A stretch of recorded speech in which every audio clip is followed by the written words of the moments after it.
So guys, നമുക്ക് എല്ലാവർക്കും അറിയാം പുതിയ അപ്ഡേറ്റിന് ശേഷം BGMI കളിക്കാൻ നല്ല പാടാണെന്ന്, പ്രത്യേകിച്ച് 4GB റാമുള്ള ഫോണുകളിൽ. എനിമി മുന്നിൽ വരുമ്പോൾ തന്നെ സ്ക്രീന് ഫ്രീസ് ആവുന്ന അവസ്ഥയാണ്. എന്നാൽ PGT+ൽ ചില മാറ്റങ്ങൾ വരുത്തിയാൽ ഈ ലാഗ് നമുക്ക് മാറ്റിയെടുക്കാവുന്നതേ ഉള്ളൂ. അപ്പോൾ അതിനാദ്യമായി താങ്കൾക്ക് BGT+ അല്ലെങ്കിൽ അതുപോലെയുള്ള GFX ടൂളിൻ്റെ ആവശ്യകതയുണ്ട്.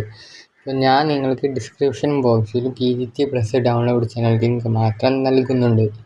താങ്കൾക്ക് വേറെ ഏതെങ്കിലും GFX ടൂളിനെ കുറിച്ച് അറിയാമെങ്കിൽ താങ്കൾക്കത് കമൻറ്റ് ബോക്സിൽ പറയാവുന്നതാണ്. ഓപ്പൺ ചെയ്യുക.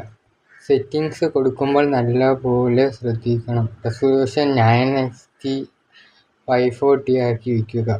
ക്വാളിറ്റി കുറഞ്ഞാൽ ഗെയിം സ്മൂത്തായിട്ട് കിട്ടാൻ ഇതാണ് ഏറ്റവും നല്ല വഴി. ഗ്രാഫിക്സ് സ്മൂത്ത് ആക്കുക. FPS എക്സ്ട്രീമോ അല്ലെങ്കിൽ അൾട്രയോ താങ്കൾക്ക് കൊടുക്കാം. പിന്നെ ലോ എൻഡ് ഡിവൈസ് ആണെങ്കിൽ മാക്സിമം ഫ്രെയിം റേറ്റ് കിട്ടാൻ ഇത് നിങ്ങളെ സഹായിക്കുന്നതാണ്. ഇനി ഏറ്റവും പ്രധാനപ്പെട്ട കാര്യം, അഡ്വാൻസ് സെറ്റിങ്സ് എന്ന ഓപ്ഷനിൽ കയറി മെമ്മറി ബൂസ്റ്റ് എനേബിൾ ചെയ്തിരിക്കുക.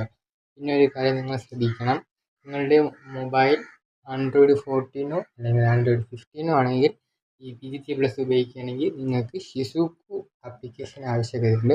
വേറെ ഏത് GFX ടൂളായാലും ഷിസുക്കു ഉപയോഗിക്കേണ്ടി വരും Android 14 Android 15 ആണെങ്കിൽ. ഇത്രയും ചെയ്താൽ തന്നെ ഗെയിമിലെ ആ പഴയ ലാഗ് മാറി നല്ലൊരു വ്യത്യാസം നിങ്ങൾക്ക് കാണാൻ പറ്റും.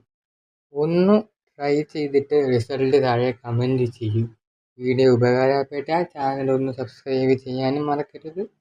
അടുത്ത വീഡിയോ കാണുന്നത് വരെ ബൈ ബൈ.